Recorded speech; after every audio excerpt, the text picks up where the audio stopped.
Hello, আসসালামু আলাইকুম সবাইকে। সবাই একটু জানায় দাও সাউন্ড দেখতে পাচ্ছ কিনা, স্ক্রিনের লেখা শুনতে পাচ্ছ কিনা।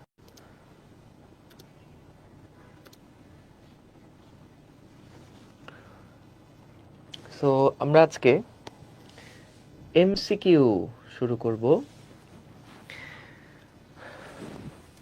তো মোটামুটি এই অধ্যায়ে যাবতীয় যে সমস্ত এমসিকিউগুলো আসার মতন সেগুলো আমরা আজকে সলভ করব। চলো, তো সূত্রগুলো আশা করি সবাই একটু রিভাইজ দিয়ে রাখছো। না দিলেও আগের দিনের যে সিকিউ ক্লাসটা নিলাম সেই সিকিউ ক্লাসে তো শুরুর দিকের যে সূত্রগুলা, প্রত্যেকটা টপিকের যেই থিওরির সূত্রগুলো আছে সেই সূত্রগুলো তো আমি দেখাই দিছিলাম। আজকে আর ওইগুলা দেখাবো না, ডিরেক্টলি একবার এমসিকিউ প্রবলেমের মধ্যে চলে যাব। বলো, ঠিক আছে সবাই? তোমাদের খাতায়ও দেখো লেখা আছে, বিশেষ করে একদম লাস্ট ক্লাসটা যারা করছো সবগুলা সূত্র তো একসাথে লিখে দিছিলাম, তো সেইটা দেখলেও কিন্তু চলবে। আচ্ছা, আজকে তো কারোর কলেজ টলেজ নাই, তাই না? কলেজ বন্ধ দিয়ে দিছে না? কলেজ বন্ধ দিয়ে দিছে এবং তোমাদের বলতে পারো এটাই হচ্ছে সামনের এইচএসসি অ্যাডমিশনের আগে কিন্তু লাস্ট বন্ধ। ঈদের সময় আগামী বছর রোজার ঈদে একটা বন্ধ পাবা, কিন্তু সেই বন্ধটাতে আসলে সেইভাবে করে তো আর ছুটি কাটানো হবে না। এবারও অবশ্য ছুটি কাটানো টাফ, কারণ ইয়ার ফাইনাল সামনে তোমাদের। কিন্তু তারপরেও এটা তো আর এইচএসসি না, ইয়ার ফাইনাল। কিন্তু সামনের বার যখন রোজার ঈদ থাকবে সেই সময়টা তো একটা পড়ার প্রেশার থাকবে। তবে কোরবানি ঈদটা সামনের বছর খুব মানে টাইট একটা অবস্থায় পড়ে যাবে তোমাদের জন্য। রোজার ঈদটা তাও অবশ্য হয়তো 2-3 মাস সামনে গ্যাপ পেয়ে থাকবা। তো যা হোক, এটা হচ্ছে মানে মোটামুটি ধরো আগামী সামনের 2টা ঈদের আগে এটাই হচ্ছে একটা বড় ছুটি। এটাই একটা বড় ছুটি। না না, নোট করা লাগবে না একদম। এখানে আজকে তো শুধু একদম ম্যারাথন এমসিকিউ সলভ করব। তো তোমরা হচ্ছে, আমি চেষ্টা করব নাম্বার দিয়ে দিয়ে যাওয়ার জন্য। তোমরা হচ্ছে আমার সাথে সাথেই ক্যালকুলেটর নিয়ে বসো সবাই, আমার সাথে সাথেই সলভ করে ফেলবা, ঠিক আছে? আজকে ক্লাস শেষে একটু গল্প করেন না, আজকে দেখি আড্ডা দিতে হবে তোমাদের সাথে। আজকে বন্ধ হয়ে যাচ্ছে তো আজকে একটা বসবো না, গল্প বসবো না। ঠিক আছে, ঈদ মোবারক। হ্যাঁ ঠিক আছে, চলো তাইলে আমরা আস্তে ধীরে তাইলে শুরু করি। বিসমিল্লাহ, আমরা আস্তে ধীরে তাহলে শুরু করি। ওকে, প্রথম প্রশ্ন দেখো, একটু পড়ো তো আস্তে আস্তে। কি বলছে? স্পর্শকোণ হলো থিটা। যদি স্পর্শকোণ থিটা হয় তাহলে কাচ এবং পানির ক্ষেত্রে এটা হলো সূক্ষ্মকোণ। হ্যাঁ, কাচ আর পানির ক্ষেত্রে সূক্ষ্মকোণ। পারদ এবং কাচ হলে সেটা স্থূলকোণ। কাচ এবং কেরোসিনের ক্ষেত্রে, কাচ এবং কেরোসিনের ক্ষেত্রে এটা হচ্ছে সূক্ষ্মকোণ। তো আমাদের 1 আর 2 হচ্ছে কারেক্ট। আল্লাহ, কি ব্যাপার! 1 আর 2 প্রথম প্রশ্নে বিসমিল্লাহ গলদ হয়ে গেল যে। প্রথম প্রশ্নটার মধ্যেই তো একটা বিসমিল্লাহ গলদ হয়ে গেল।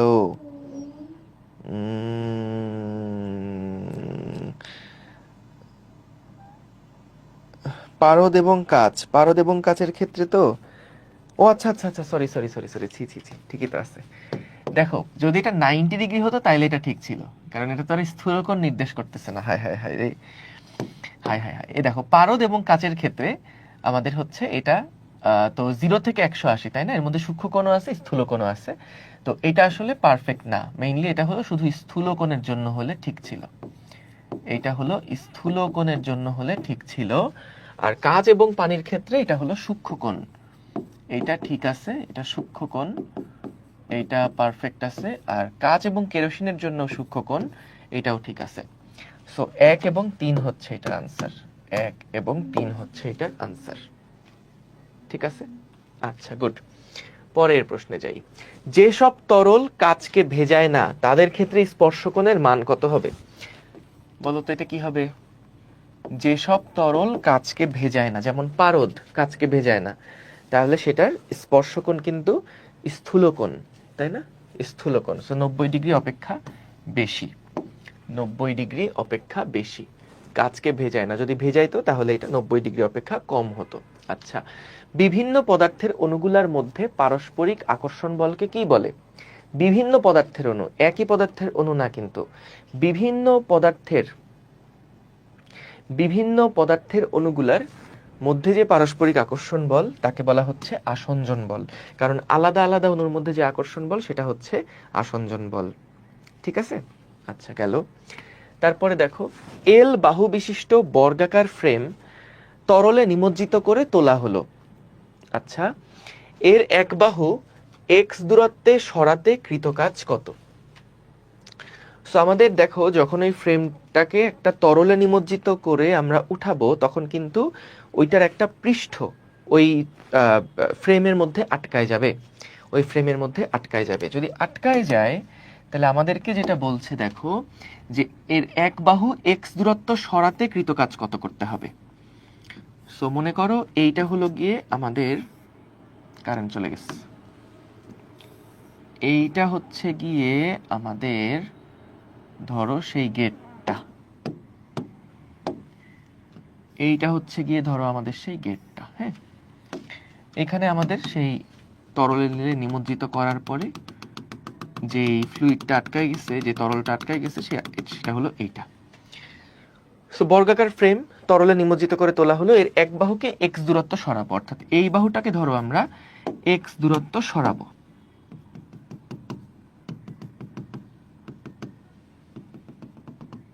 এই বাহুটাকে আমরা এরকম এক্স দূরত্ব সরাবো। সো যদি আমরা এটাকে এক্স দূরত্ব সরাই, এই যে এখান থেকে যদি এটাকে আমরা এক্স দূরত্ব সরাই, তাহলে কাজ কত করতে হবে? সো আমাদের একটা বল দেওয়া লাগবে এদিক বরাবর এবং একটা সরণ। তো বল গুণ সরণ হচ্ছে কৃতকাজ, কোনো সমস্যা নাই। কিন্তু আমাদের যেহেতু পৃষ্ঠ টানের সাহায্যে বলটা বের করতে হবে, তাহলে আমরা জানি পৃষ্ঠ টান ডি সমান সমান হচ্ছে এফ বাই এল, যেখানে এফ হচ্ছে আমাদের কি বলতো, ওই যে কন্টাক্ট লেংথ যেটা। তো এইখানে আমাদের পৃষ্ঠ কয়টা আছে? পৃষ্ঠ আছে কিন্তু দুইটা, একটা হচ্ছে উপরের তলে একটা পৃষ্ঠ আছে এবং নিচে এখানে কিন্তু একটা পৃষ্ঠ আছে। সো স্মল এল যেটা, সেটার মান হবে আসলে 2l। এই যে বাহু বিশিষ্ট যেটা, সেটা হবে 2l। সো তাহলে আমরা এখান থেকে কাজ সমান লিখতে পারি f সমান সমান t into 2l into x। তাহলে যেটা থাকবে 2ltx, এই যে সি হচ্ছে অ্যান্সার। এটা কিন্তু আমরা পৃষ্ঠ শক্তি যখন প্রমাণ করেছিলাম সেই সময় কিন্তু আমরা এটা দেখেছিলাম। ঠিক আছে, যারা এলটিএক্স বলতেছো এখানে কিন্তু খেয়াল রেখো যে পৃষ্ঠ আছে দুইটা, উপরে একটা পৃষ্ঠ আছে, নিচে একটা পৃষ্ঠ আছে। ডান। আচ্ছা গেল, এটা নাম্বারিং করতেছি না তো, না যা হোক, এটা 3 নাম্বার, এটা 4 নাম্বার, এটা দেখো 5 নাম্বার। দেখো তো কি বলছে, একটা কৈশিক নলের ব্যাস 0.4 মিলিমিটার, একে এত পৃষ্ঠ টান এবং এত ঘনত্বের পানিতে ডোবানো হলো, নলের কত উচ্চতায় পানি উঠবে? এটার সূত্র কি ছিল? নলের কত উচ্চতায় পানি উঠবে, দেখো টি এর যে সূত্র ছিল সেটা হচ্ছে R H rho G divided by 2। আমরা এখানে আদর্শ মানে যে ইয়াটা কি বলে পিওর ওয়াটার যেটা, সেটাকে ধরে নিচ্ছি। তাহলে কত উচ্চতায় পানি উঠবে? এইচ এর মান হলো 2 into T divided by R rho G. তাহলে দেখি তো কত আসে। 2 into T, 2 into 72 into 10 to the power minus 3 divided by R rho G. বাবা, ইয়াগুলা তো ভালোই ক্লোজ। আচ্ছা অসুবিধা নাই। আর এর মান হচ্ছে 0.02 divided by 10 to the power minus 3, rho এর মান হচ্ছে 10 টু দি পাওয়ার 3, আর জি হচ্ছে 9.8। সো এটা আসতেছে আমাদের 0.734। এই যে দেখো তো বি অ্যান্সার আসে নাকি, 0.73469 এইরকম রেজাল্ট আসতেছে। ঠিক আছে, 0.73469 এরকম রেজাল্ট আসতেছে। C C C C C 0.4 millimetre, 2.2 millimetre দিতে গিয়ে 0.02 মিলিমিটার দিয়েছি। না, বয়স হয়ে গেছে, বয়স হয়ে গেছে। Divided by 10 to the power 3 divided by 9.8, 0.034 আসতেছে। এই যে এটা ঠিক আছে, 0.07346 9 এত মিটার। একোমিটার। ওকে, ডান। 6 নম্বরে যাই। 6 নম্বরে দেখো কি বলছে। একটা কৈশিক নলের ব্যাস, ওই একই অঙ্ক, ঘনত্বের মধ্যে ডুবানো হলো, ব্যাসার্ধর দ্বিগুণ হলে নলের কত উচ্চতায় পানি উঠবে? আমরা দেখছিলাম, মনে আছে, সিকিউতে একটা করে আসলাম না, যে আর আর এইচ এর গুণফল এবং এখানে আর আর এইচ এর গুণফল সমান সমান হবে। কিভাবে এসেছিল জিনিসটা? যে টি সমান সমান R H rho G divided by 2। তো এইখানে যদি পানি তো ঘনত্ব সেম, জি সেম, 2 সেম, টিও সেম, পানির পৃষ্ঠতান্ত সেম, তাহলে আর আর এইচ এইটা কিন্তু হবে ধ্রুবক। তাহলে R1H1 সমান R2H2 লেখা যায়। তাহলে যদি আমরা ব্যাসার্ধ দ্বিগুণ করি তাহলে এইচ কি হয়ে যাবে? অর্ধেক হয়ে যাবে না? ব্যাসার্ধ দ্বিগুণ করলে এইচ অর্ধেক হয়ে যাবে। তাহলে আগের যে ভ্যালুটা পাইছো এটাকে অর্ধেক করো, 2 দিয়ে ভাগ দাও, 0.03673, 03673। দেখো বুঝছো কিনা, বুঝেছো কিনা দেখো। ঠিক আছে, ওকে, ডান। ওকে, গেল। পরের প্রশ্নে যাই। বলো, পৃষ্ঠ টানের একক কোনটা? বলো তো দেখি, পৃষ্ঠ টানের একক কোনটা? ডাইন মানে তো বলটাকে, বলের আরেকটা একক, তাই না? সিজিএস একক। মানে বল পার কি বলে, নিউটন পার মিটার নাকি? পৃষ্ঠ টানের একক কি ছিল? টি সমান সমান ছিল F divided by L. F এর একক নিউটন, এল এর একক হচ্ছে metre, newton per metre. So এখানে দেখো, তাহলে সিজিএস এককে করলে ডাইন পার সেন্টিমিটার, ডাইন পার সেন্টিমিটার। ঠিক আছে, ওকে, গেল গেল গেল গেল গেল গেল গেল গেল গেল গেল গেল ওকে, ফাইন। তারপরে দেখি, একটা কৈশিক নল, একটা কৈশিক নল কোনো তরলে খাড়াভাবে ডোবালে তরলের মধ্যে তরলের তল বাইরের তরল তল অপেক্ষা কিছুটা উপরে উঠে, এর কারণ কি? কারণ কি? পৃষ্ঠটান, পৃষ্ঠটানের কারণেই তো উপরে নিচে উঠছিল, তাই না? পৃষ্ঠটানের কারণেই কিন্তু তরল তল যেটা সেটা উপরে বা নিচে নামছে। সান্দ্রতা এখানে কোনো কারণ নাই, ব্যাপনও না, অভিস্রবণও না। আচ্ছা ফাইন, পরের তো দেখো, 0.2 মিলিমিটার, কত নাম্বার এটা? 7, 8, ওকে, 9। 0.2 মিলিমিটার ব্যাস বিশিষ্ট পানির 1000 ক্ষুদ্র ফোঁটা মিলে একটা বৃহৎ ফোঁটা তৈরি করে। বৃহৎ ফোঁটাটি তৈরি করতে নির্গত শক্তি নির্ণয় করো। নির্গত শক্তি নির্ণয় করো। আশা করি শক্তি নির্ণয় করি আমরা। ব্যাস বিশিষ্ট 1000 ক্ষুদ্র ফোঁটা মিলে। আচ্ছা, তাইলে দেখো আমরা এখানে লিখতে পারবো, ওই যে মনে আছে 4/3 পাই ইন্টু স্মল আর কিউব সমান সমান n সংখ্যক ছোট্ট ছোট্ট গোলকের যে আয়তন সেটা হবে হচ্ছে বড় গোলকের আয়তনের সমান। 4/3 পাই কাটাকাটি হয়ে গেলে n ইন্টু আর কিউব সমান আসছে ক্যাপিটাল আর কিউব। ঠিক আছে, তাহলে আমাদের আছে কত? 1000টা না বস? 1000 ইন্টু আর মানে জানি কত? দেখো ভাই, এটাকে তুমি যদি মিলিমিটার এককে রাখো তাহলে এটাও কিন্তু মিলিমিটার এককেই পাওয়া যাবে। ক্যাপিটাল আরটাও কোন এককে পাবা? মিলিমিটার এককেই পাবা। এই 1000কে কিউব রুট করলে কি 10 হয়? 10 হয় না? তাইলে 0.2 ক্যাপিটাল আর করলে তো আমার মনে হচ্ছে 2 মিলিমিটার আসার কথা। যাই হোক, একবার ক্যালকুলেট করে দেখি, হাতের ক্যালকুলেশনে বিশ্বাস নাই। এই যে, তাহলে এটা আসতো 2 কিউব মানে কত? 8। তার মানে আর এর যে মানটা আসছে সেইটা হচ্ছে 0.2 কিউব টু দি পাওয়ার, ওকে, এটা আসতেছে 2, এটা আসতেছে 2। ঠিক আছে, তাহলে 2 মিলিমিটার কিন্তু এটার একক, 2 মিলিমিটার। আচ্ছা, এখন যেটা বললো বৃহৎ ফোঁটা তৈরি করতে নির্গত শক্তি বের করো। এখন ভাইয়া শক্তির ফর্মুলা কি ছিল? এটা তো সিকিউ প্রশ্ন হয়ে গেছে, ও কুয়েটে আসছে, ঠিকই আছে। সো আমাদের নির্গত শক্তি বের করতে বলছে। শক্তি W ডিভাইডেড বাই A সমান সমান ছিল S, পৃষ্ঠ শক্তি সমান কৃত কাজ বাই ক্ষেত্রফল। তাহলে এখানে আমরা দেখব ক্ষেত্রফলের বৃদ্ধি কত, সেটাকে আমরা পানি তো পানির পৃষ্ঠটান দিয়ে গুণ দিয়ে দিব। তাহলে 72 into 10 to the power -3 into ক্ষেত্রফলের পরিবর্তন কত সেটা দেখব। তাহলে ক্ষেত্রফলের পরিবর্তন হবে 4 pi R square into n minus 4 pi capital R square. তাহলে 4 পাই যদি কমন নেওয়া হয়, n into small R square minus capital R square. তাইলে কি হবে এখানে বলো হিসাব করে?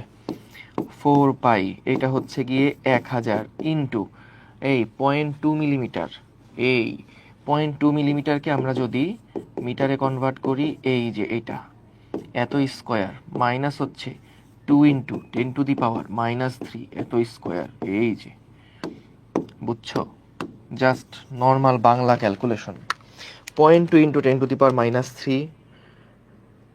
Square into 1000 minus 2 into 10⁻³ square into 4 পাই।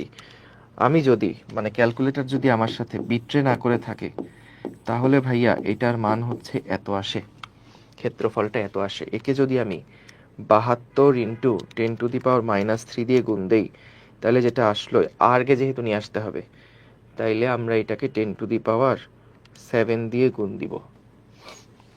আসে না? কি ঝামেলা হয়েছে! 0.2 মিলিমিটার ব্যাস কত আসে বেটা? এটা 0.2 মিলিমিটার ব্যাস।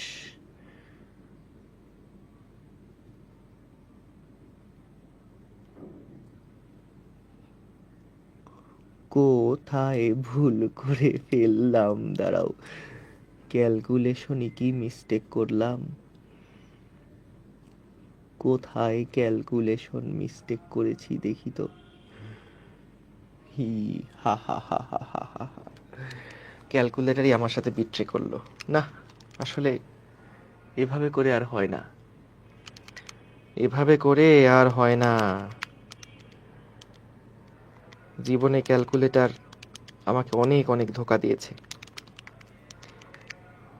এত এত ধোঁকা দিয়েছে যে বলার বাইরে।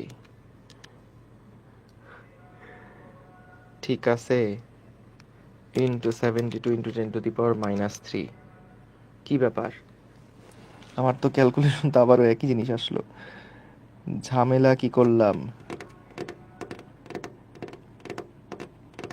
না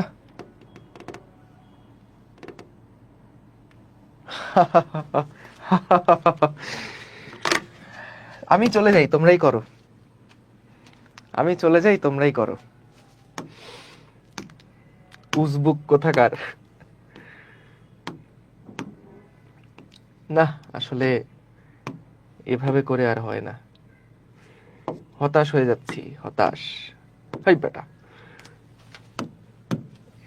দেওয়া আছে ব্যাস, সুন্দর মতন ব্যাসার্ধ ধরে সবকিছু করে ফেলেছি।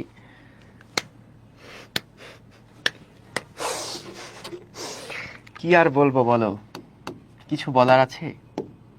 বলো তো, কিছু কি বলার আছে? বলো। আমাকে নিয়ে তোমরা কোথায় যাবা বলো? আমাকে নিয়ে তোমরা কোথায় যাবা বলো? হই বেটা, আমি আর ক্যালকুলেশন করব না।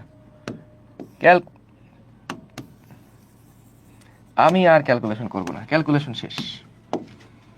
ক্যালকুলেশন আর করতেছি না ভাই, এটা তোমরা করবা যত সব। অবশ্যই এটা ক্যালকুলেটরে দোষ দিতে লাভ নাই, বক বক করতে করতে ভুল করে ফেলেছি।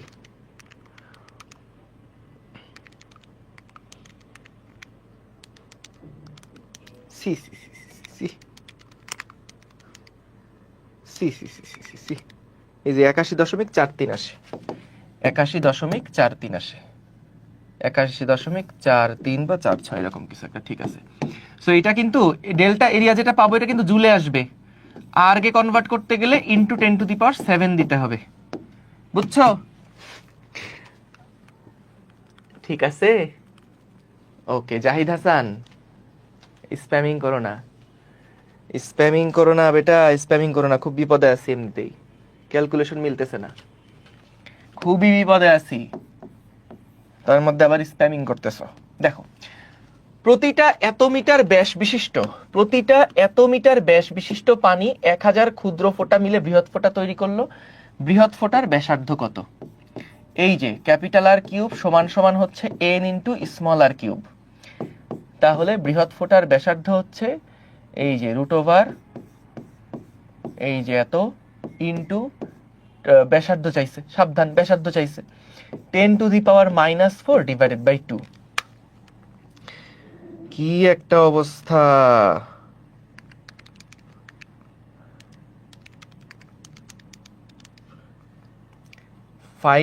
ওমা, এখানে আবার সি আর ডি অপশন সেম।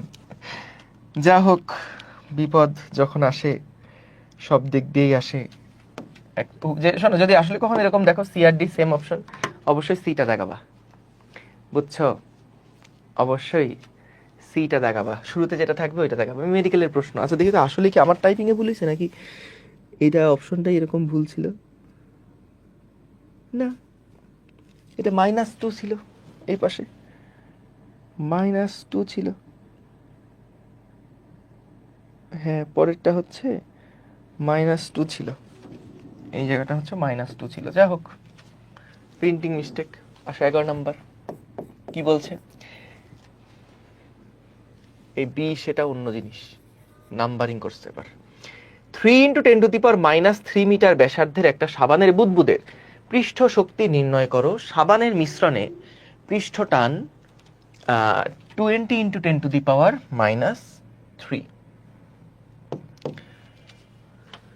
একটা সাবানের বুদবুদের পৃষ্ঠ শক্তি নির্ণয় করো। এত মিটার ব্যাসার্ধের একটা সাবানের বুদবুদের পৃষ্ঠ শক্তি নির্ণয় করো।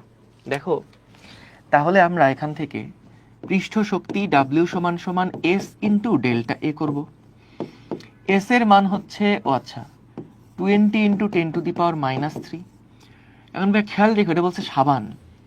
সাবানের ক্ষেত্রে বলো তো, সাবানের বুদবুদ, তাহলে এর কিন্তু পৃষ্ঠতলের ক্ষেত্রফল হবে 2টা, 4πr² তো একটা তলের ক্ষেত্রফল, ইন্টু হচ্ছে 2 দিয়ে গুণ করতে হবে কারণ 2টা ক্ষেত্রফল এখানে আছে। তাহলে এখানে 2 × 4πr², এই যে 3 × 10⁻³ এই যে দেখি কি আসে, -3 × 2 × 4π ইন্টু 3 × 10⁻³ আসছে। দেখো তো প্রথমটা আসছে কিনা বাবারা, প্রথমটা আসছে কিনা একটু দেখো তো।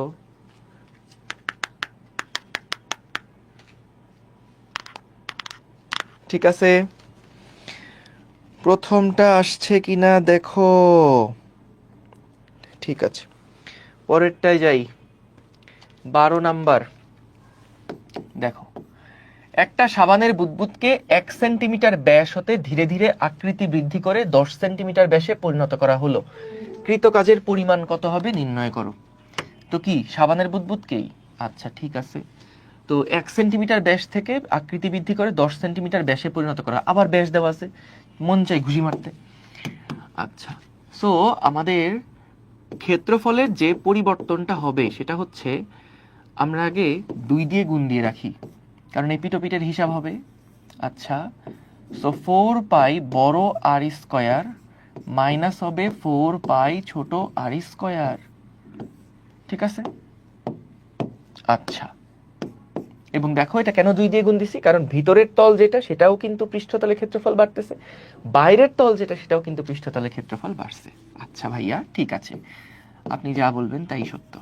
গেল, বলতো ক্যাপিটাল আর মানে এটা কত হবে? 10 সেন্টিমিটার ব্যাসে পরিণত করছে। এই 10 সেন্টিমিটারকে মিটারে কনভার্ট করলে কি 0.1 না? 10/100 ব্যাস দেওয়া আছে, সাবধান আমার মতন ভুল করো না। আর স্মল আর মানে হচ্ছে 1 সেন্টিমিটার। 1 সেন্টিমিটার মানে আবার তোমরা জানো কিনা 0.01 সেন্টিমিটার, ওইটাও ব্যাস দেওয়া আছে, 2 দিয়ে ভাগ করে ফেললাম, স্কোয়ার করে ফেললাম, এই যে। সো আমরা এখান থেকে বাবারা ক্যালকুলেট করে দেখি কি আসে।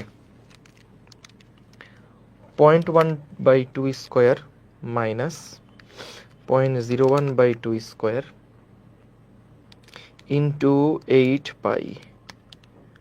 সো এখানে আমার যা আসলো ডেল্টা এ আসলো।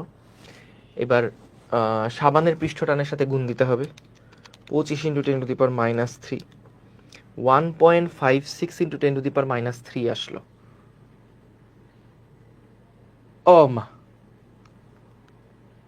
তাহলে তো প্রথমটাই আসে, এই যে প্রথমটাই আসে তাহলে, কারণ 1.56 আসছে যেহেতু প্রথমটাই আসতেছে। তোমাদেরও কি তাই আসছে বলো তো?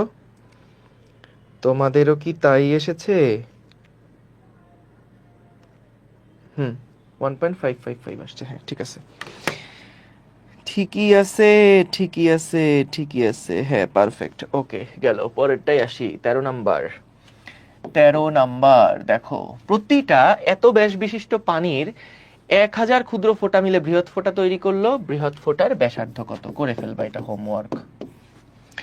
তারপরে 10 সালে কোন ক্লাসে পড়তা তোমরা? এই যে 2010 সালে, তখন তোমরা কোথায় আসো?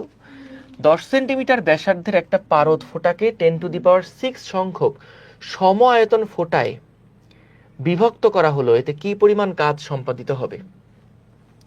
এই পারবা না এগুলো করতে? দেখো একই অঙ্ক, 10 সেন্টিমিটার ব্যাসার্ধের একটা পারদ ফোঁটাকে 10⁶ সংখ্যক সম আয়তন ফোঁটায় বিভক্ত করা হলো। তো অর্থাৎ বড় ব্যাসার্ধ আমাদের দেওয়া আছে 10 সেন্টিমিটার মানে 0.1 মিটার, এটা আমাদের দেওয়া আছে। তো এই আর সমান সমান হচ্ছে n⁻⁴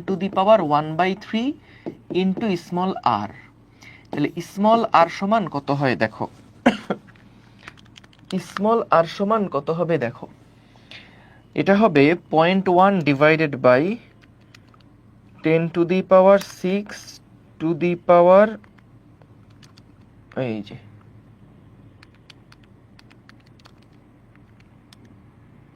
ওকে, তাহলে আসলো 10⁻⁻3, 10⁻⁻3 মিটার আসলো এখানে। তাহলে কি পরিমাণ কাজ করতে হবে পানির ফোঁটার জন্য, পারদের ফোঁটা? তাহলে একটাই পৃষ্ঠ, তাহলে কৃত কাজ হচ্ছে S ইন্টু ডেল্টা এ। এই পারদের পৃষ্ঠটান 0.55 ইন্টু 4 পাই কমন নিলে এইখানে থাকবে হচ্ছে 10⁻6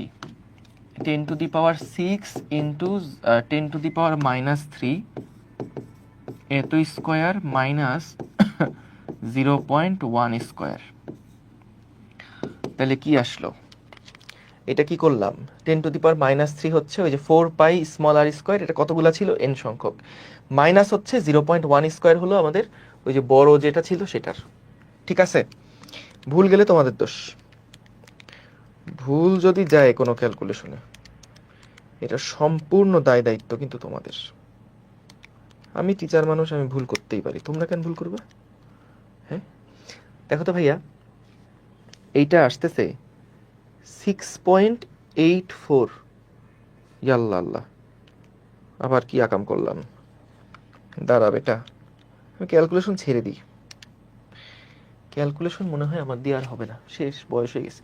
এই এই এই যে আর, দেখি তো এটা এটা ঠিক লিখলাম কিনা, কিউব রুট 10⁶ এতটা সংখ্যক ছিল, ওকে এটা আসলো 100, তাহলে 0.1/100, এটার উপরে স্কোয়ার ইন্টু 10⁶, 1 আসলো মাইনাস 0.1 স্কোয়ার, ওকে ইন্টু 4 পাই ইন্টু 0.55, 6.84 আসতেছে। কি ব্যাপার, কি ব্যাপার বলো তো,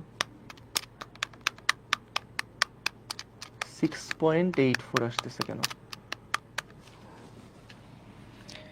দেখি কোথায় কি আকাম করলাম, সর্বনাশ সর্বনাশ। এখানে আরেকটা অপশন আছে, ই অপশন, সেই অপশন হলো 6.84 জুল। টাইপিস্টে ধৈর্য আজকে আমি একটা আছাড় মারবো। এই যে 6.84, এটা হচ্ছে অ্যান্সার। তুমি একটা কাজ করতে পারো, যখন এইচএসসি পরীক্ষা দিচ্ছ, ধরো দেখলা তোমার যে উত্তরটা আসছে এটা অপশনের মধ্যে নাই, এরকম করে প্রশ্নের মধ্যে একটা ই দিয়ে ওএমআর শিটে একটা পাশে গোল্লা ভরাট করে দিয়ে আসতে পারো, কিন্তু সেরা হবে এটা, বুঝছো? পৃষ্ঠ টানার পৃষ্ঠ শক্তি সেম না? না দেখো, কই পৃষ্ঠ শক্তি বের করতে বলছে, ওটা পৃষ্ঠ শক্তি বের করতে বলছে না কাজ বের করতে বলছে, যে কাজ বের করতে বলছিল তো, বুদবুদের, সাবানের বুদবুদের পৃষ্ঠ শক্তি নির্ণয় করো।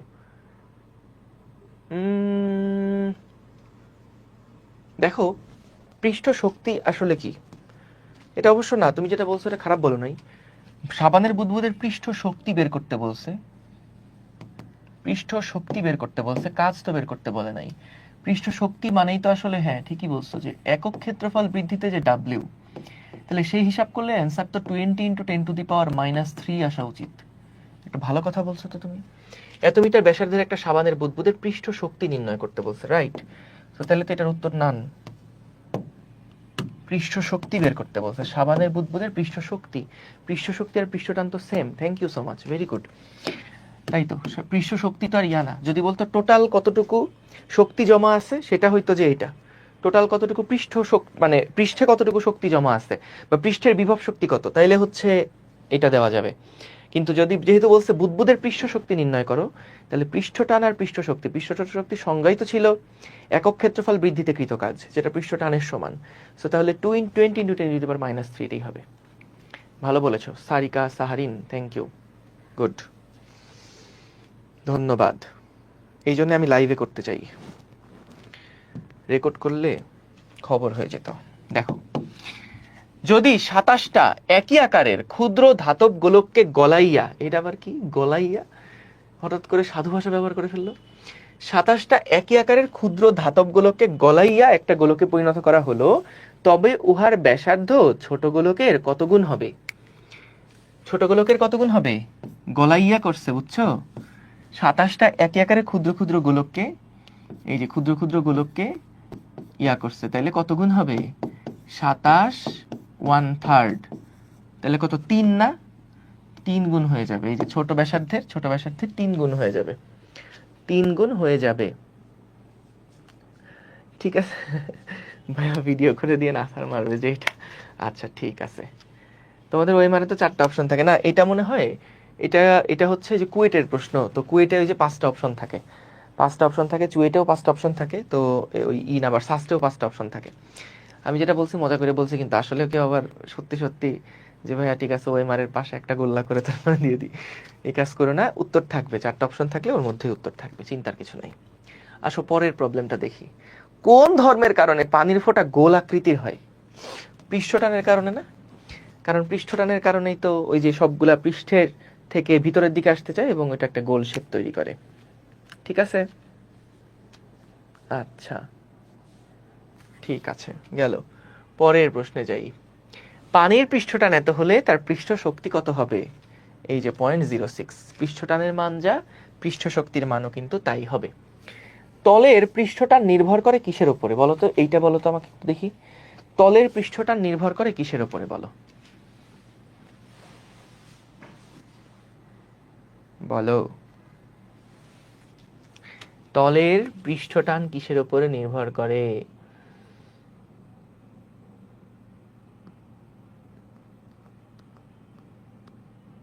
এ বলছো 1 আর 2, তারপরে দেখি আরো কারা কারা উত্তর দেখি। তলের পৃষ্ঠটান কিসের উপরে নির্ভর করে? সাকিব আল হাসান বলেছে এ, তাহসিন বলেছো ডি, আচ্ছা তাহমিদ বলছো সি, তারপর বলছো ডি। এটা জেনে রাখো, তরলের পৃষ্ঠটান, তোমরা অনেকে ভাবছো যে কৈশিক নলের ব্যাসার্ধের উপর তো ভাই ডিপেন্ড করে। কেন? কারণ আমরা সূত্র দেখছি, টি সমান সমান R H rho G divided by ওই যে 2। তাহলে এই যে দেখেন ভাইয়া, পৃষ্ঠটান এই যে আর এর উপর ডিপেন্ড করে, এইচ এর উপর ডিপেন্ড করে, রো এর উপর ডিপেন্ড করে। কি সুন্দর, তাই না ভাই? পৃষ্ঠটান হচ্ছে তরলের একটা বৈশিষ্ট্য, একটা ধর্ম। সেই পৃষ্ঠটানটা কারণে ওই একটা নির্দিষ্ট ব্যাসার্ধের কৈশিক নলে একটা নির্দিষ্ট উচ্চতা পর্যন্ত পানি ওড়ে। কিন্তু কৈশিক নলের ব্যাসার্ধের সাথে পানির কি সম্পর্ক ভাই? কৈশিক নলের ব্যাসার্ধ, আমি দুনিয়ায় একটা কোণে কৈশিক নলের ব্যাসার্ধ বাড়াই দিলাম বলে আরেক কোণে পৃথিবীর মানে পানির পৃষ্ঠটান বেড়ে যাবে, এটা কিছু হইলো? সো পৃষ্ঠটান তো কখনোই কৈশিক নলের ব্যাসার্ধের উপর ডিপেন্ড করে না, এবং তরলের ঘনত্বের উপরেও না ডিপেন্ড করে না, তরলের ডেনসিটি বা ঘনত্বের উপরেও আসলে ডিপেন্ড করে না। ঘনত্বের সাথে এটা একদমই সম্পর্ক নাই। সংশক্তি বলের উপরে শুধুমাত্র এটা ডিপেন্ড করে, এটা একটু জেনে রেখো, এখানে অপশন নাই। তবে যদি বোর্ডে আসলেই দাও এরকম আসছে, তাহলে 2 আর 3 দাগায় আসবা, তাহলে 2 আর 3 দাগায় আসবা, কিন্তু মূলত উত্তর হলো একটাই এখানে, সংশক্তি বল। ঠিক আছে, কারণ ওই যে পৃষ্ঠটানটা টান টান হয়ে থাকা, এটা কি নিজের অণুর সাথে নিজের অণুর যে আকর্ষণ বল সেটার কারণে হয়েছিল না? তাহলে এটা কিন্তু সংশক্তি বল হবে। বুঝছো? সো 2 আর 3 এটা হলো ঠেকাই পড়ে দিলাম, কিন্তু আসলে ঘনত্বের উপরে নাই। যদি বোর্ডে পেয়ে যাও তাহলে 2 আর 3ই দাগায় আসবা। কিন্তু তরলের ঘনত্ব কিন্তু বাবা এটার উপরে ডিপেন্ড করে, মানে তরলের ঘনত্বের সাথে পৃষ্ঠতলের কোনো সম্পর্ক নাই, এটা আলাদা প্রপার্টি দুটা, শুধুমাত্র সংশক্তি বল। গেল। এটা ওই যে তোমাদের বিভিন্ন গাইডে হয়তো ভুল থাকতে পারে, এটা একটু কারেক্ট করে নিও। পানির উপরিতলে আলতোভাবে রাখা 4 সেন্টিমিটার দীর্ঘ অত্যন্ত সরু ভাসমান আলপিনকে টেনে তুলতে সর্বাধিক কত নিউটন বল প্রয়োজন হবে? টেনে তুলতে সর্বাধিক কত বল প্রয়োজন হবে?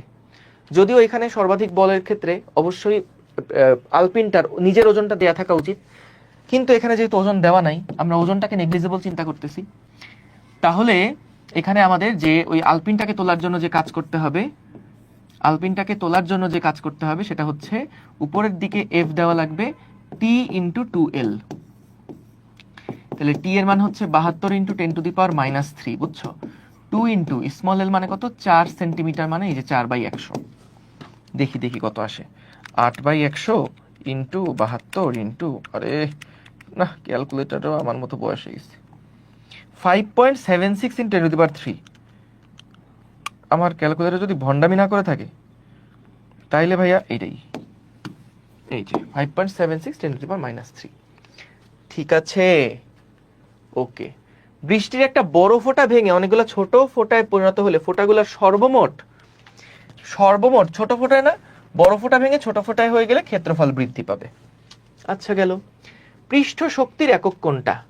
পৃষ্ঠ শক্তির একক দেখো, এটাও কিন্তু সেই পৃষ্ঠ টানে নিউটন পার মিটারের মতনই, তবে এখান থেকে যদি আমাদের কাজ ডিভাইডেড বাই এরিয়ার কথা বলে, কাজ ডিভাইডেড বাই এরিয়া, কাজ মানে হচ্ছে বল গুণ সরণ, আর এটা হচ্ছে মিটার স্কয়ার, তাহলে কি আসছে? Newton per metre.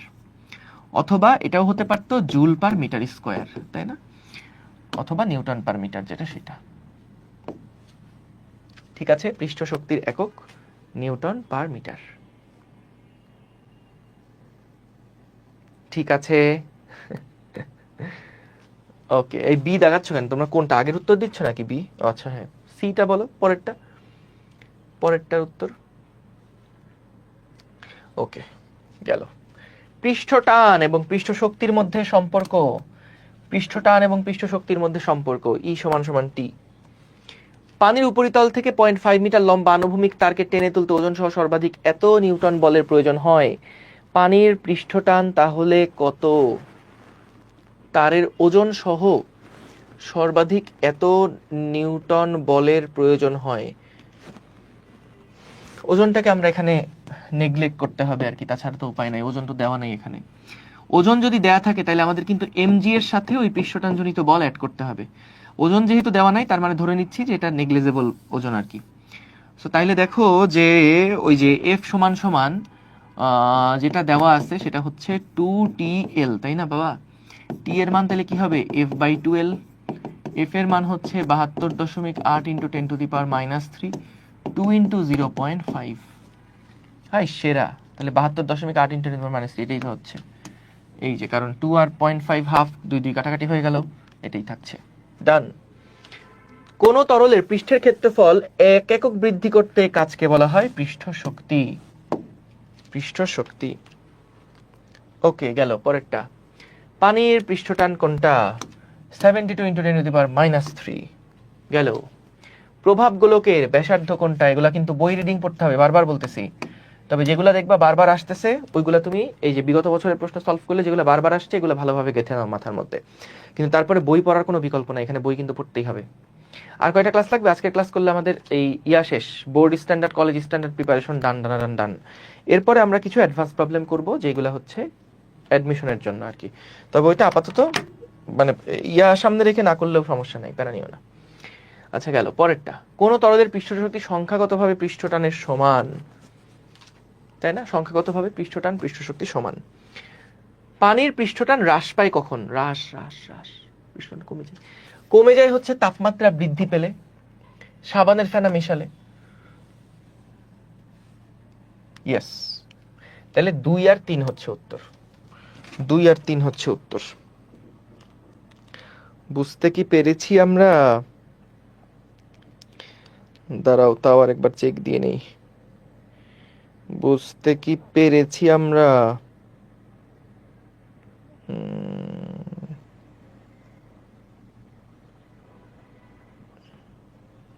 খুঁজে পাচ্ছি না তো। হ্যাঁ 2 আর 3 ঠিকই আছে। তাপমাত্রা বৃদ্ধি পেলে পৃষ্ঠটান হ্রাস পায়। কারণ দেখো তাপমাত্রা যখন বাড়বে তখন কিন্তু অণুগুলোর মধ্যে একটু দূরত্ব বাড়বে না? তাহলে দূরত্ব বাড়লে কিন্তু এই টান আগের কাছাকাছি থাকলে যেরকম টান দিত, এখন দূরে চলে গেলে কিন্তু টানের পরিমাণটা কমে যাবে। সো পৃষ্ঠটান হ্রাস পায় তাপমাত্রা বাড়লে। ওকে, আসো পরেরটা। যখন পানিতে কিছু ডিটারজেন্ট মেশানো হয় তখন পৃষ্ঠটান কি হয়? তখন পৃষ্ঠটান হ্রাস পায়। পানিতে কিছু ডিটারজেন্ট মেশানো হলে পৃষ্ঠটান হ্রাস পায়। একটা কৈশিক নলকে গ্লিসারিনে ডুবাইলাম। আচ্ছা, গ্লিসারিনের ক্ষেত্রে, পানির ক্ষেত্রে যা হয় গ্লিসারিনের ক্ষেত্রেও তাই হয়, মনে রাখবা। কাঁচ এবং গ্লিসারিনের স্পর্শকোণ সূক্ষ্মকোণ, হ্যাঁ এটা পানির জন্যও তাই হয়, ঠিক আছে, ডান। তারপরে তরল পৃষ্ঠ অবতলাকার ধারণ করে, হ্যাঁ পানির ক্ষেত্রেও অবতল ধারণ করে, এটাও ঠিক আছে। কাঁচ এবং গ্লিসারিনের স্পর্শকোণ স্থূলকোণ হয়। নো, 1 আর 2 হচ্ছে আনসার, ঠিক আছে। ওকে, ব্যাসার্ধের একটা কৈশিক নল পারদে ডুবালে নলের মধ্যে পারদের অবনমন হয় এত মিটার। কাচের সাথে পারদের স্পর্শকোণ কত? পৃষ্ঠটান দেওয়া আছে, ঘনত্ব দেওয়া আছে। দেখো টি সমান সমান আমরা জানি, কি জানি?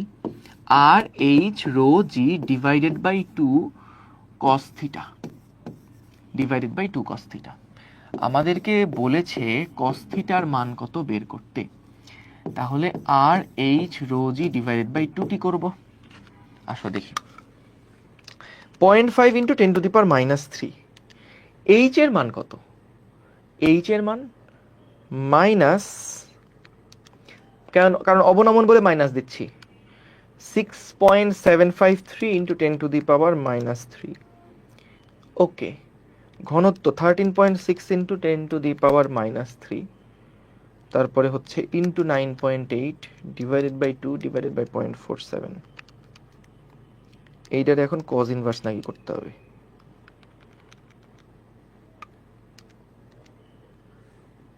ও আল্লাহ, আমার তো দেখি 90 টাইপের কিছু একটা আসে হিসাব করে।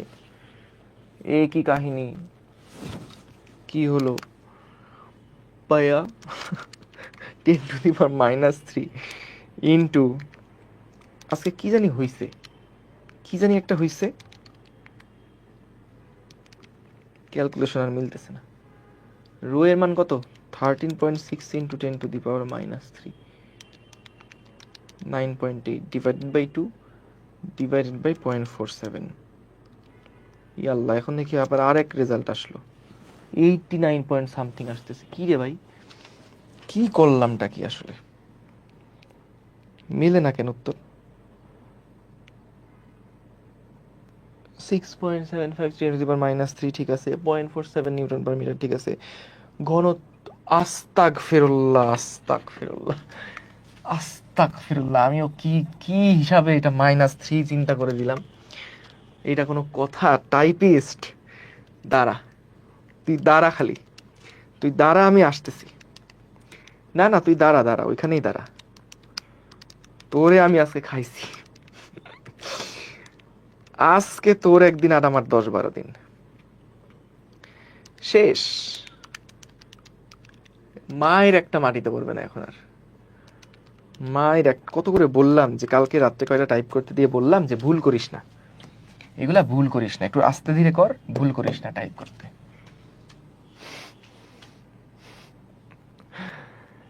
ঠিক আছে, ছি ছি ছি ছি ছি।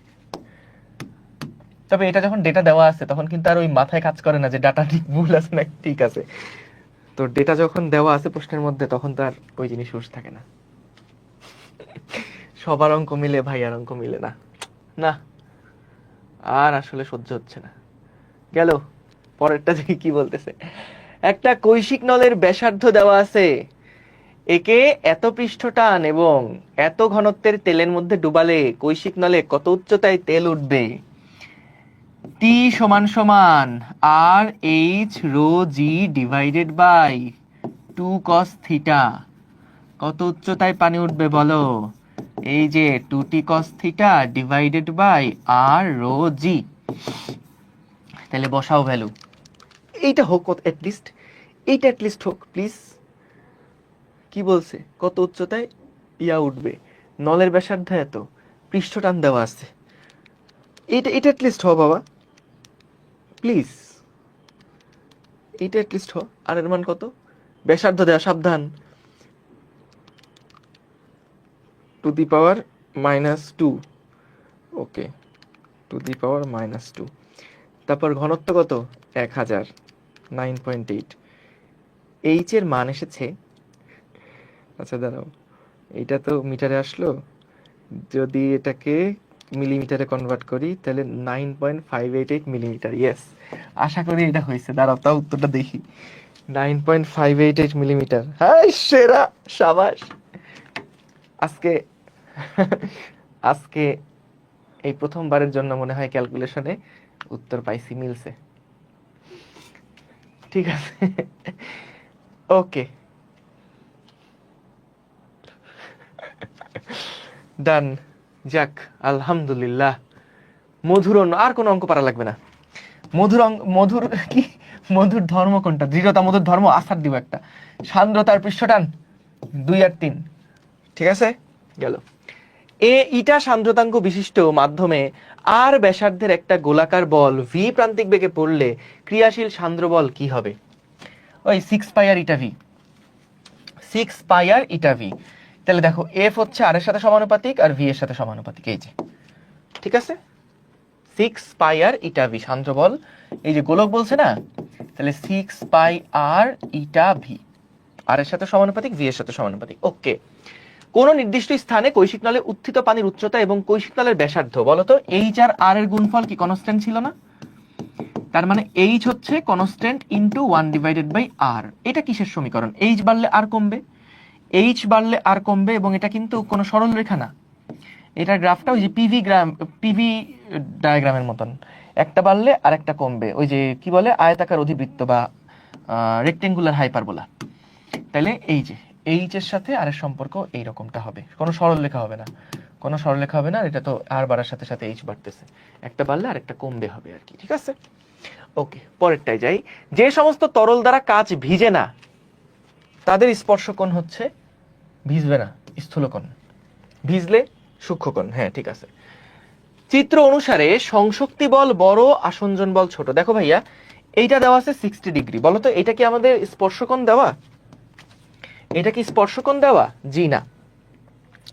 দেখো স্পর্শকোণ ছিল এই যে তরল এবং কঠিনের যে স্পর্শ বিন্দু, সেখান থেকে বক্রতরল তলে অঙ্কিত স্পর্শক কঠিনের সাথে তরলের ভিতরে যে কোণ উৎপন্ন করে সেটা হলো স্পর্শকোণ। তাহলে স্পর্শকোণ কিন্তু এখানে 120 ডিগ্রি, 60 ডিগ্রি স্পর্শকোণ নয়। এইখানে আমাদের সংশক্তি বলটা বেশি না, কারণ সংশক্তি বেশি বলেই তো নিজের মধ্যে আকর্ষণ বেশি, আসঞ্জন, সাবাস, আসঞ্জন বল বেশি, সংশক্তি কম। জি না, জি না, জি না, আসঞ্জন বল বেশি হলে তো স্থূলকোণ হবে। তাহলে 1 হচ্ছে উত্তর, এ হচ্ছে উত্তর এখানে, এ, ঠিক আছে। ওকে, পরেরটায় যাই। স্পর্শকোণ নির্ভর করে কিসের উপরে? কঠিন এবং তরলের প্রকৃতির উপরে। ইয়েস, ঠিক আছে।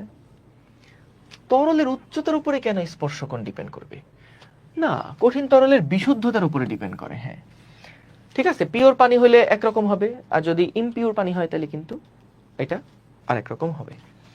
তো তাহলে 1 আর 3, এই যে 1 আর 3 হচ্ছে উত্তর, ঠিক আছে। তরলের উচ্চতার উপরে ডিপেন্ড করবে না। তরলের উচ্চতার উপরে কেন স্পর্শকোণ ডিপেন্ড করবে?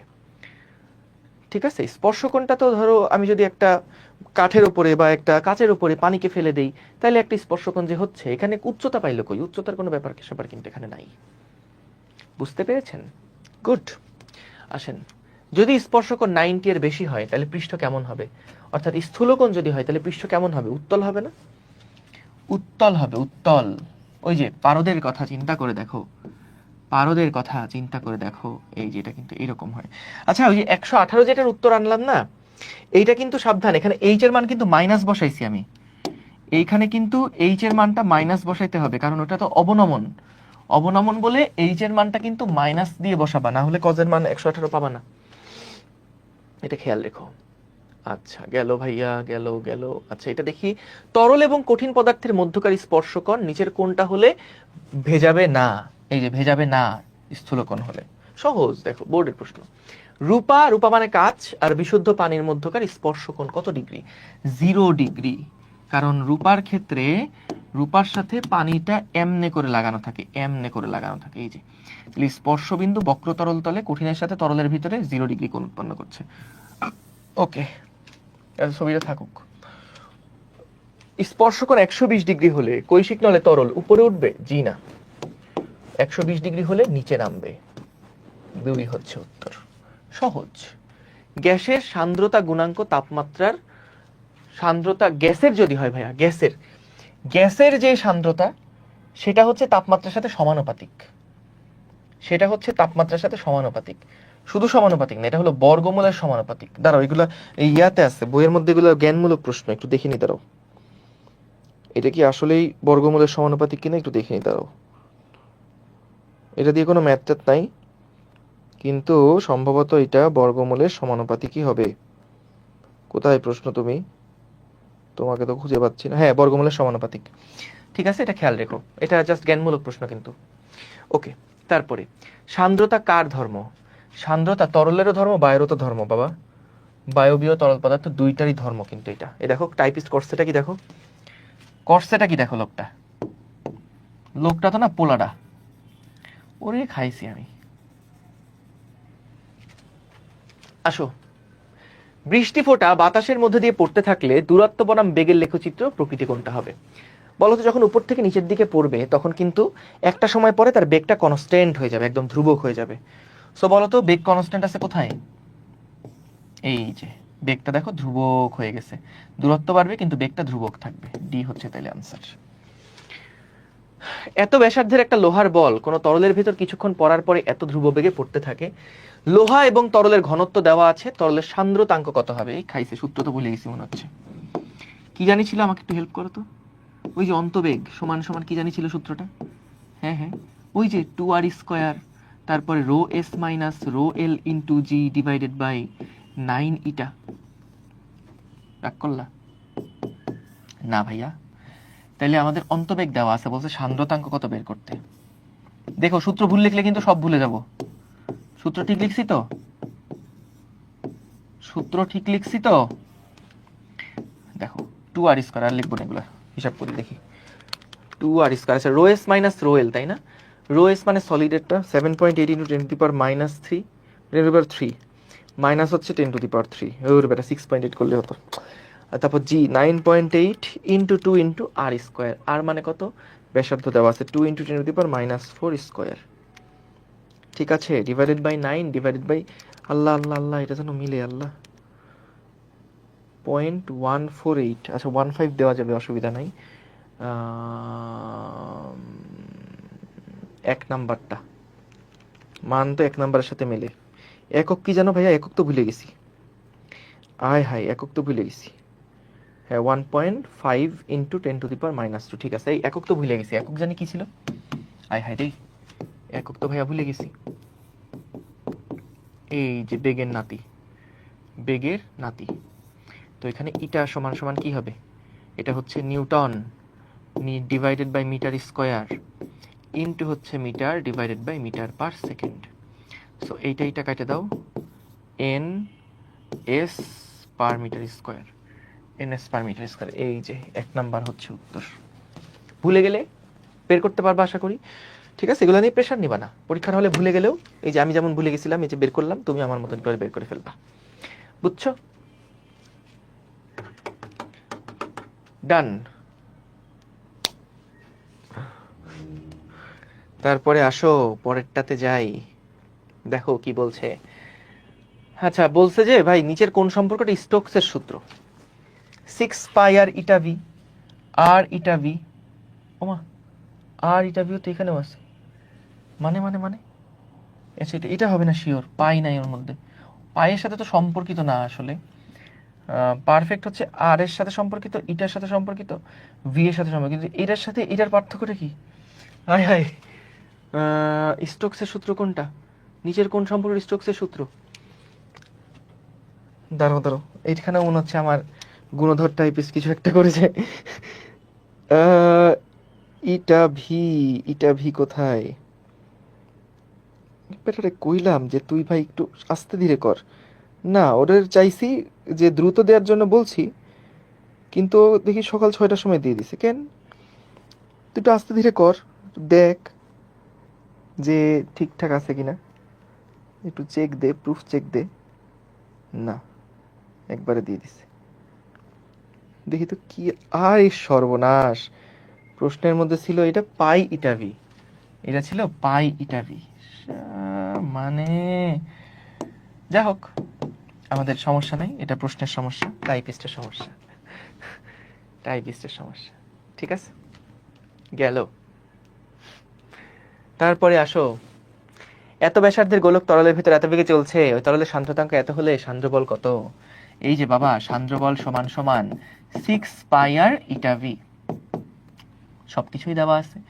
তো 6 পাই জানো, আর এর মান 3 ইন্টু 10⁻³ 6 পাই আর ইটা কত 1.5 ইন্টু 10⁻³ ইন্টু ভি হচ্ছে 3 ইন্টু 10⁻²।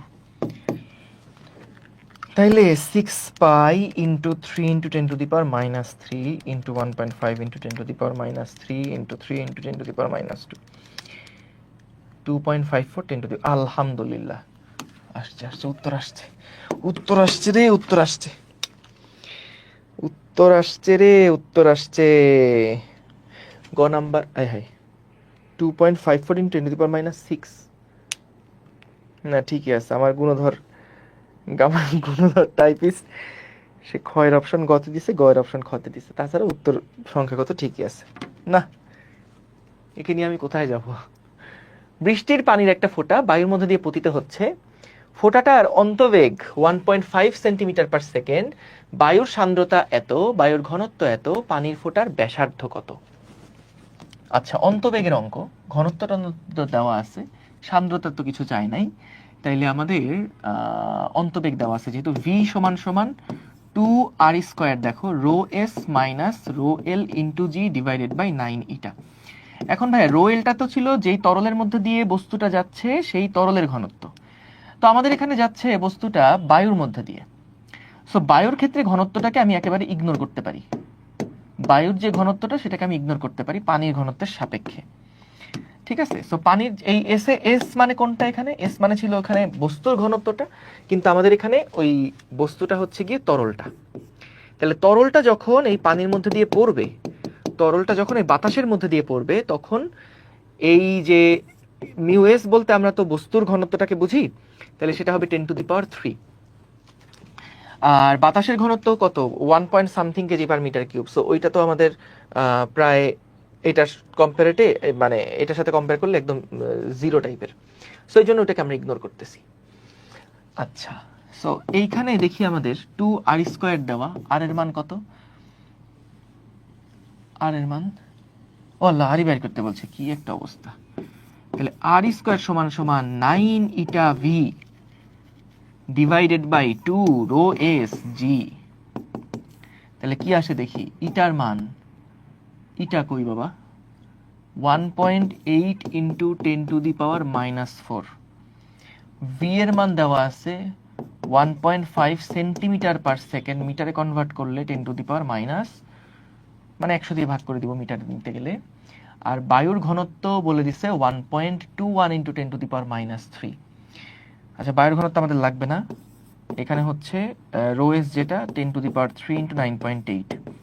তারপরেও তুমি যেটা করতে পারো যে এই ঘনত্বটাকে কেজি পার মিটার কিউবে কনভার্ট করে এখান থেকে বাদ দিতে পারো, যদি আমাদের খুব ক্লোজ অপশন না থাকে। ক্লোজ অপশন আশা করি হবে না, ও না, আশা করি হবে। আচ্ছা দেখি কি আসে। আসলে সঠিক উত্তর যেটা, এখান থেকে বাদ দিতে হবে এটা আর কি, এই যে 1.21টা এখান থেকে বাদ দিও আর কি, তাহলে আর কোনো ঝামেলা নাই, এখান থেকে মাইনাস 1.21টা বাদ দিও, এই যে rho S minus rho L যেটা, সেটা rho S minus rho naught বা রো এয়ার। দেখি 1.8 into 10⁻⁴ into 1.5 into 10⁻² divided by 2 divided by 9.8 divided by 10⁻³ minus, আরে 10⁻³ মাইনাস 1.21, 1.24 ইন্টু 10⁻⁻6।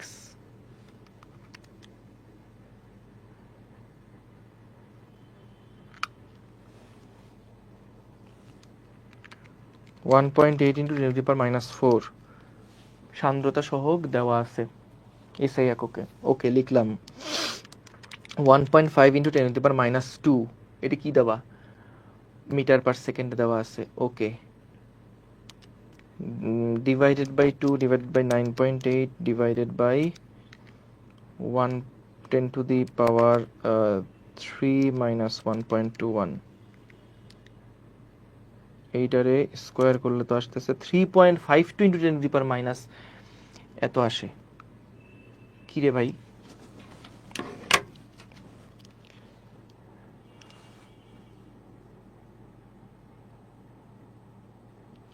(1.8 into 10⁻⁴ into 1.5)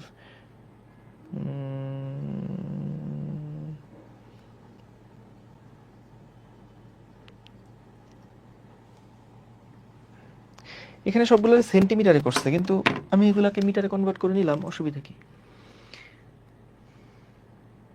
এটা সেন্টিমিটার পার সেকেন্ড। আচ্ছা, গ্রাম পার সেন্টিমিটার কিউব, এটা দেখি তো। 1.21 ইন্টু 10⁻³ আসলে বায়ুর ঘনত্ব এটা তো। এইটাকে হচ্ছে 1000 দিয়ে ভাগ দিলে কেজিতে চলে আসলো, আর পার সেন্টিমিটার কিউব মানে হচ্ছে 10⁶ দিয়ে গুণ। হ্যাঁ, ঠিকই তো আছে, 1.21 দিয়ে গুণ, ঠিকই আছে। আর বা পানির যে ঘনত্ব সেটা তো আমরা 1000 ধরেই রাখলাম, আর সব কিছুই তো এসআই এককেই আছে। এটাও মিটারে আছে, এটাও মিটারে নিলাম, সব কিছুই তো নিছি। তাহলে সমস্যা কি? সমস্যা কি? Into 1.5 into 10⁻² divided by 2 divided by 10⁻³ - 1.21 divided by 9.8। না, এই আর এর অ্যান্সার এরকম আসতেছে 3.52 ইন্টু 10⁻⁻5 মিটার। সো সেন্টিমিটার নিলে -7 আসবে, কিন্তু এর তো ধারে কাছে অ্যান্সার নাই। এটা তো ধারে কাছে অ্যান্সার নাই। দেখো তো আমি কোথাও মিস করলাম কিনা, আমি কি মিস করলাম নাকি দেখো তো। হ্যাঁ, স্পন্দন, সাব্বাস স্পন্দন, তোমার সাথে আমার উত্তর মিলছে ভাইয়া। তাইলে এখানে অপশনেই কোথাও ভুল আছে। যাই হোক, এটা থাকলে এটা টাইপিস্টের দোষ না, এটা হচ্ছে বইয়ে এরকম ভুল ছিল। তো জানি না, এটা তোমরা একবার আচ্ছা তোমরা একবার ক্যালকুলেট করে দেখো, তোমরা একবার ক্যালকুলেট করে দেখো যে এটা কাহিনী কি হবে। তবে আমার কাছে মনে হচ্ছে দেখি তো সান্দ্রতা সহগে কোনো গন্ডগোল করছে কিনা। 10⁻⁴ আছে। না, বাকি সবই ঠিক আছে, বাকি সবই ঠিক আছে। ধুর, ভুল। ঠিক আছে, এটাই উত্তর, অসুবিধা নেই। এই যে সারিকা সাহারিনেরও সেম রেজাল্ট আসছে, ওটা ভুল তাইলে নাই, উত্তর নাই। ওকে, দেখো 80 কেজি পার মিটার কিউব ঘনত্ব এবং 10⁻⁴ মিটার ব্যাসার্ধের একটা তেলের ফোঁটা এত ঘনত্ব এবং এত সান্দ্রতা বায়ুর মধ্যে দিয়ে পড়লে উহার প্রান্তিক বেগ কত হবে? সো ভি সমান সমান 2r² ρs - ρl into G divided by 9 eta. তাহলে 2 ইন্টু 10⁻⁻⁴ স্কোয়ার ইন্টু ρs, দেখো ঘনত্ব এককটা লিখে রাখছে, দেখো 1.5 তেলের ফোঁটা 1.5 কেজি পার মিটার কিউব। বা এখানে একটা গন্ডগোল আছে, কি বলে, এটা অবশ্যই একটা গন্ডগোল আছে। তেলের ঘনত্ব এত কম হওয়ার কথা না। এটা 1.5 into 1.5 KG per metre cube ঘনত্ব, তেলের ঘনত্ব এত কম। আচ্ছা ঠিক আছে, তারপরে না, এটা টাইপিস্ট তাহলে ভুল করে নাই, ঠিক আছে। আর বাতাসের ঘনত্ব কি দিয়ে দিছে? না, বাতাসের ঘনত্ব যদি না দেয় তাহলে আমরা বাতাসের ঘনত্ব 10⁻0 ধরে নিব ইন্টু 9.8, যদিও এখানে তো 0 ধরা উচিত না, সেই ক্ষেত্রে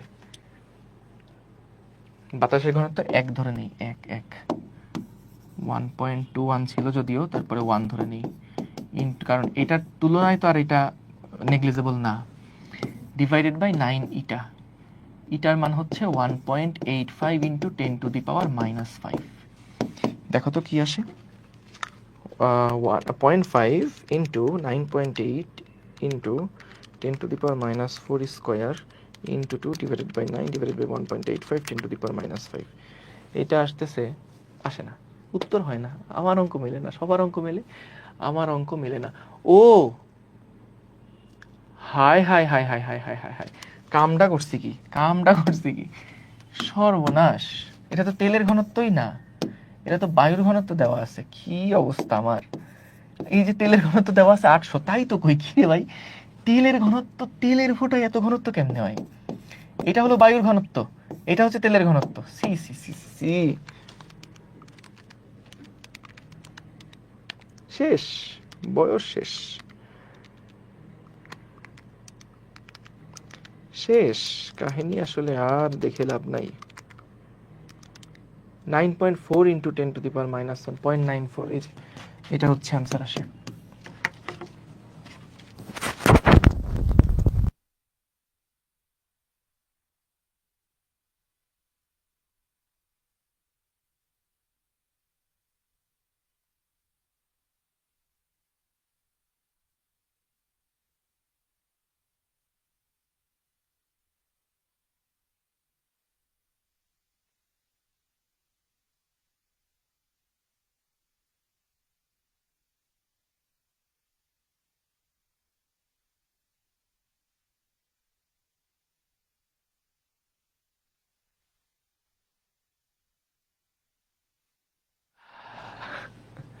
ঠিক আছে, ওকে, গেল। ভাই আমার কলেজের সিলেবাসে জ্যামিতিক আলোক বিজ্ঞান, তাড়িৎ চৌম্বক আবেশ, তড়িৎ প্রবাহের চৌম্বকীয়, এই অধ্যায়গুলো আছে। জুলাইয়ের আগে কিগুলো শুরু হবে? ভাই শুরু হলে তো শেষ হবে না, তো লাভ নাই তো। তোমাদের কিছু কলেজে আমি দেখছি, ওই যে একটা হলো সরকারি বিজ্ঞান কলেজ, তারপর একটা হলো মোহাম্মদপুর মডেল, এরকম কিছু বিখ্যাত বিখ্যাত কলেজ আছে যারা এরকম বিখ্যাত সিলেবাস দিয়ে রাখছে।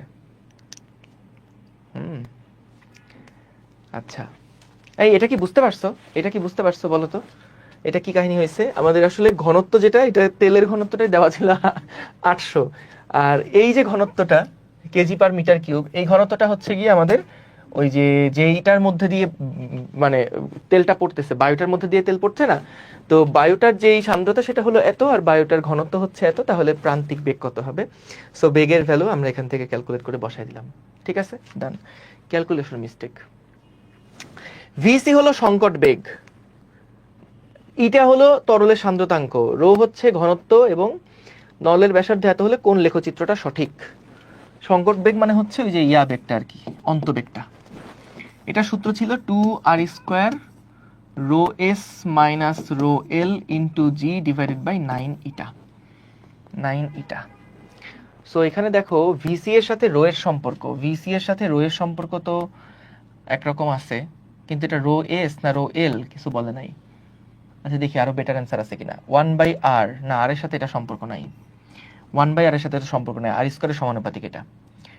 ঘনত্বের সাথে তো ভিসি না, ঘনত্ব বাড়লে তো ভিসি চেঞ্জ হবে, এটাও না। ভিসি এর সাথে 1/ইটার সম্পর্ক, এটা রাইট। তাহলে ভি সমান সমান হচ্ছে দেখো এই যে 1/ইটা ইন্টু কিন্তু যা বাদ বাকি আছে তাই।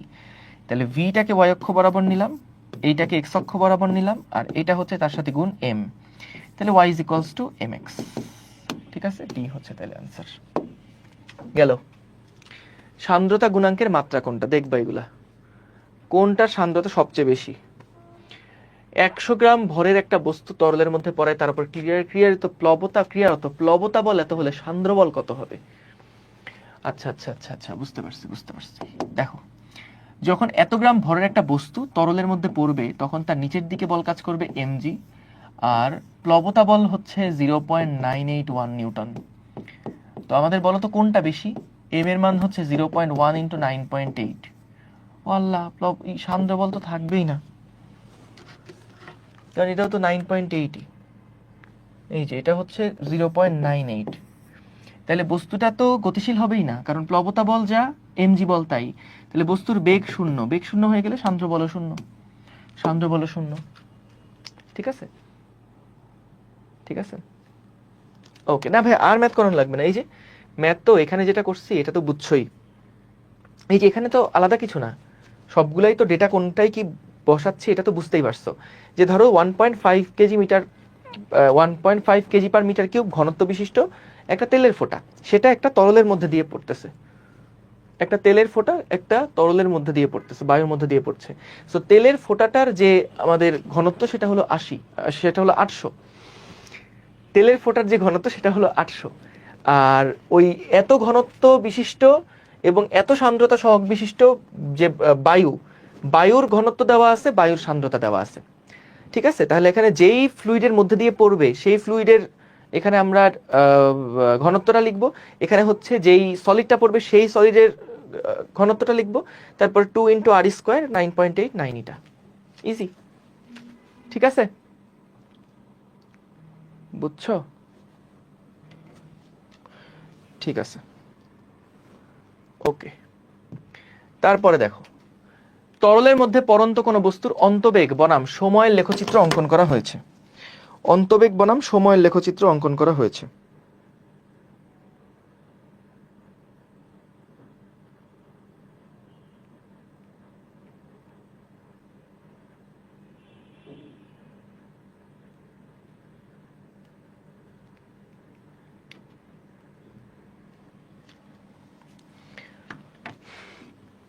অন্তবেগ বনাম সময়ের লেখচিত্র অঙ্কন করা হয়েছে। দেখো, সময়ের সাথে অন্তবেগ কোনটা? এই যে যেটা একটা সময় পরে অন্তবেগ ফিক্সড হয়ে যাবে, এই যে সময়ের সাথে অন্তবেগ, এটি হচ্ছে অ্যান্সার। গেল।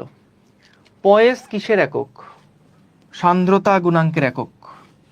মনে আছে যে 1 PAS = 10 পয়েস দেখছিলাম আমরা। সান্দ্রতা গুণাঙ্কের একক কোনটা? ওই যে NS m⁻²। ঠিক আছে, ঠিক আছে, ওকে।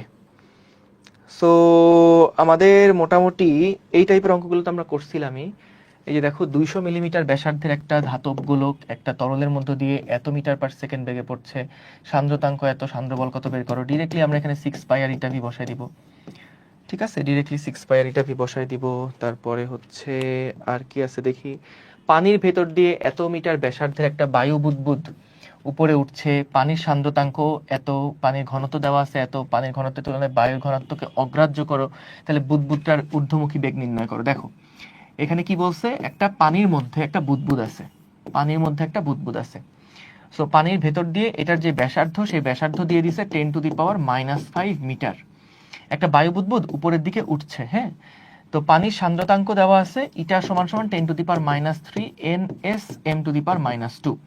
ঘনত্ব দেওয়া আছে 10⁻³ পানির ঘনত্বের তুলনায় বায়ুর ঘনত্ব অগ্রাহ্য করো। অর্থাৎ আমাদের পানির ঘনত্ব যেটা, সেটার তুলনায় সেটা অনেক বড়, কার তুলনায়? বায়ুর ঘনত্বের তুলনায়। অর্থাৎ এই অবজেক্টের যেই ঘনত্বটা সেটা অনেক কম। তাহলে আমাদের ঊর্ধ্বমুখী বেগ বের করতে বলছে। সো দেখো, v = আমরা যেটা সূত্র জানতাম, 2r² ρs - ρl × g / 9 eta. এখন খেয়াল করো, এটা কিন্তু যেই গোলকটা, সেই গোলকটার ঘনত্ব। সো গোলকটার ঘনত্ব কিন্তু নেগলিজেবল এখানে, তাই না? তাহলে 2r² - ρl × g মানে হচ্ছে 9.8 / 9 ইটা। সো আমাদের এখানে খেয়াল করো, যেহেতু অন্তবেগ বের করতে বলছে, মাইনাস সাইনটা মূলত বোঝাবে যে বেগটা উপরের দিকে। সো আমরা দেখছিলাম যখন উপরের দিকে বস্তু গতিশীল হয় তখন কিন্তু সূত্রটা হয় বেশি ঘনত্ব থেকে কম ঘনত্ব, সব সময় বেশি ঘনত্ব থেকে কম ঘনত্বকে বাদ দিতে হয়। তো সেই ক্ষেত্রে আমরা দেখো এখানে ρl এর সামনে মাইনাসটাকে বাদ দিয়ে দিতে পারি। 2r², আর এর মান কত? 10⁻⁵, এটার উপর স্কোয়ার ইন্টু ρl যেটা, সেটা হচ্ছে 10⁻³ 9.8 / 9 ইটা। ইটা হচ্ছে 10⁻⁻3। তাহলে দেখো এটা কত আসে, 2 × 10⁻10 × 3 × 2 × 9.8 / 9 / 10⁻³ 2.18 × 10⁻⁴ এত আসলো। যদি আকাম না করে থাকি তাইলে এটাই উত্তর। 2.10⁻⁵ 10⁻⁵ স্কয়ার 10⁻⁶ × 9.8 ভাগ 9 × 2, হ্যাঁ 2.14 × 10⁻⁴ মিটার/সেকেন্ড। ঠিক আছে, গুড, ভেরি গুড। আচ্ছা, তারপরে এটা কি? পানির একটা ফোঁটা বায়ুর মধ্য দিয়ে পতিত হচ্ছে, অন্তবেগ এত, বায়ুর জন্য ইটা এত হলে পানির ফোঁটার ব্যাস কত? তো অন্তবেগ দেওয়া আছে v = 2r² ρl - ρs, বায়ুর মধ্য দিয়ে যেহেতু যাচ্ছে, সো আমরা এখানে পানির ঘনত্বটা দিয়েই কাজ করি, 10⁻³ 2r² ρg / 9 ইটা। তাহলে ব্যাস বের করতে বলছে, r² = 9v ইটা / 2 ইন্টু 10⁻³ ইন্টু 9.8, এই তো। তাহলে 9 ইন্টু 1.2 ইন্টু 10⁻² ইন্টু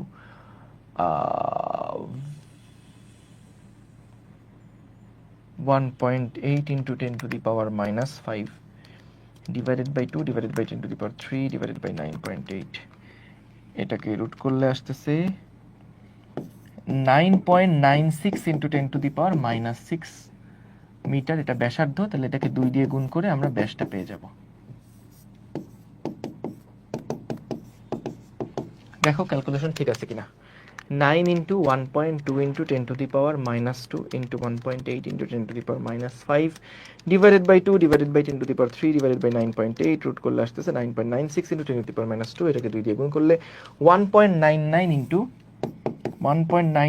10⁻⁵ এত মিটার। শেষ শেষ হয়ে গেল।